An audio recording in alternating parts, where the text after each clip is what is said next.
ഹിന്ദുമതത്തിൽ പ്രചാരത്തിലുള്ള ഒന്നിലധികം കഥകൾ ത്രിമൂർത്തികളുടെ ജനനത്തെക്കുറിച്ച് ഭക്തർക്കിടയിൽ വളരെയധികം ആശയക്കുഴപ്പം സൃഷ്ടിക്കുന്നു. ബ്രഹ്മപുരാണം, വിഷ്ണുപുരാണം, ശിവപുരാണം എന്നിവയിൽ ചില ഉദാഹരണങ്ങൾ മാത്രമേ നൽകിയിട്ടുള്ളൂ.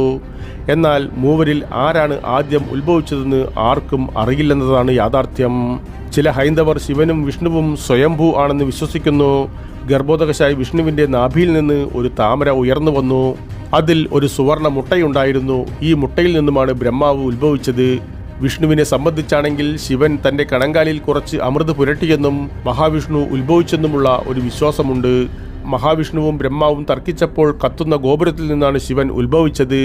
ശിവന്റെ ഉത്ഭവത്തെക്കുറിച്ചുള്ള മറ്റൊരു വിശ്വാസം മഹാവിഷ്ണുവിൻ്റെ പുരികത്തിൽ നിന്നാണ് അദ്ദേഹം ഉയർന്നു വന്നുവെന്നതാണ്.